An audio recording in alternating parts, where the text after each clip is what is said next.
तेरे अंदर वो हर क्वालिटी है जो हर उस इंसान के पास है जो आज के टाइम पे सक्सेस है। तो इस वीडियो में कोई भी फालतू की बात नहीं होगी, सीधे मुद्दे पर आते हैं। देखो, आपको सबसे पहले जो आपके आराम करने की आदत है ना, इससे आपको नफरत करनी पड़ेगी।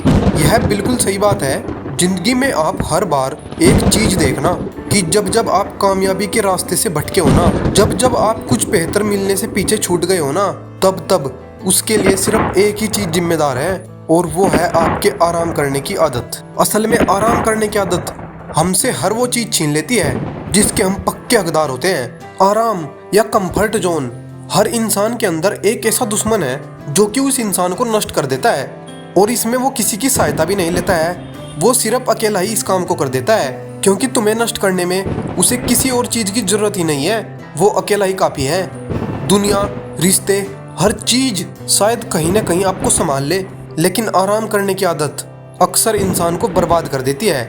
आराम और आलस दोनों अलग अलग चीजें हैं। जिसको आराम नहीं मारता वो फिर आलस से मर जाता है। जब इंसान आराम कर रहा होता है ना, तो उस वक्त उसको बिल्कुल भी आलस नहीं आता। आलस तब आता है जब इंसान वाकई कोई दिलचस्प काम करने की सोचता है, या कुछ ऐसा काम कर रहा होता है जिसमें उसे ज़्यादा दिमाग लगाने की जरूरत पड़ रही होती है, यानी ज़्यादा हार्ड वर्क करने की आवश्यकता पड़ती है। या मैं आपसे बोलूं कि आलस हमेशा मुश्किल और बड़े कामों में ही होता है। इसको हम दूसरी भाषा में रिस्पॉन्सिबिलिटी भी कह सकते हैं। जहाँ पे यह शब्द जुड़ता है ना, वहीं पे आपको खुद से सवाल करने चाहिए। आप अपनी आंखों से देखना, इस काम की शुरुआत से पहले आलस या आपको आराम करने की जो आदत है उसने आपको जकड़ा होगा कि थोड़ा आराम करके शुरुआत करते हैं। यह चीज आपने जरूर नोटिस की होगी। काम की शुरुआत करने से पहले सबसे पहले मन में ख्याल आ ही जाता है कि आराम करके फिर इस काम को आराम से शुरू करते हैं, और आप इस जरा सी बात को समझ नहीं पाते और आप इस मन के जाल में फंस जाते हो। और फिर वहीं से एक पहला नेगेटिव पॉइंट आपको नोट करके लिख लेना चाहिए। किसी भी काम को शुरुआत करने से पहले अगर आपके मन में आराम करने की भावना आए, तब आपको तुरंत समझ जाना चाहिए कि आप उस काम में हारने वाले हो, और आप और किसी से नहीं बल्कि खुद से हारने वाले हो।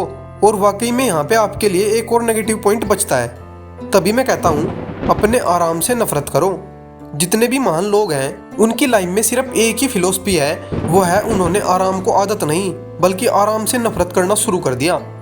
ज़्यादा आराम यानी ज़्यादा सोचने से बचने के लिए इंसान खुद को दूसरे काम में टाल देता है। फिर वह कोई आरामदायक काम या कुछ और सोचना हो, वो चीज़ें जो कहीं ना कहीं उसे कंफर्ट जोन में ले जाएं, उसे ज़्यादा दिमाग न लगाना पड़े।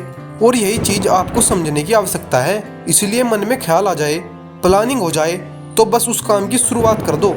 जितना जल्दी हो सके उस काम को शुरू करो। ध्यान रखो कि आराम की बात मन में ना आ पाए। जब उस काम को बिना आराम के शुरुआत करोगे तो आपके अंदर एक अलग एनर्जी होगी। आप खुद फील करोगे कि उस काम में आपका मन लग रहा है। अब आराम के बाद बात आती है आलस की। इससे भी आपको सेम फॉर्मूला और सेम रूल के साथ लड़ना है, और यही हर काम को अच्छे से करने और उसमें मन लगाने की निंजा टेक्निक है। यही वो टेक्निक है जो आपके उस काम को पूरे दिल और जान से करने की आपको पावर देगा, और यही चीज़ आपको अलग बनाएगी। यहाँ पे अब एक बात और आती है कि उल्टा सोचो। मैं सच कह रहा हूँ, हर काम की शुरुआत और हर काम में सफलता पाने के लिए आपको उल्टा सोचने की आदत डालनी चाहिए। एक मैराथन रेसर कहते हैं कि मैंने जब 156 किलोमीटर दूर दौड़ने का डिसीजन लिया, यहाँ तक कि मेरे पैर में कुछ खून निकलने लगा था, और मुझे इतना दर्द हो रहा था कि मैं खुद को समझा रहा था कि यह मेरे साथ क्या हो रहा है। फिर मैंने मन को बहलाना शुरू किया कि मेरे को दर्द नहीं हो रहा है, लेकिन मन को झुटलाने के लिए ठीक था, लेकिन हकीकत में वाकई में मुझे दर्द हो रहा था। लेकिन सिर्फ झूठ बोल देने से क्या दर्द कम हो जाएगा? कोई सवाल ही नहीं उठता। लेकिन मन को तसल्ली मिलती है। मन को जब हम झुटलाते हैं, मन को जब हम झूठी बातें बताते हैं, तो उसे सच और झूठ में कोई फर्क नहीं समझ आता। वो सिर्फ उन चीज़ों को इम्प्लीमेंट कर देता है। वो दिमाग को सिग्नल भेजता है कि यहाँ पे सब ठीक है। पहाड़ पर चढ़ने से पहले ऊपर चोटी को देखते हैं तो मन में अचानक से ख्याल आता है कि ये चीज़ तो होगी नहीं, लेकिन वाकई में आपको ऐसे सोचना चाहिए कि अब मज़ा आएगा। जब आप यह बात बोलते हो कि अब मज़ा आएगा, यानी कुछ इंटरेस्टिंग होने वाला है, फिर उस काम को करने की पावर अपने आप अंदर आ जाती है, और आप ना चाहते हुए भी, बिना हिम्मत होते हुए भी उस काम को पूरे जी जान से करते हो, और आप उसमें सफलता प्राप्त करते हो। जब आप किसी काम को सीधे तरीके से सोचते हो, यानी आप नेगेटिव सोचते हो,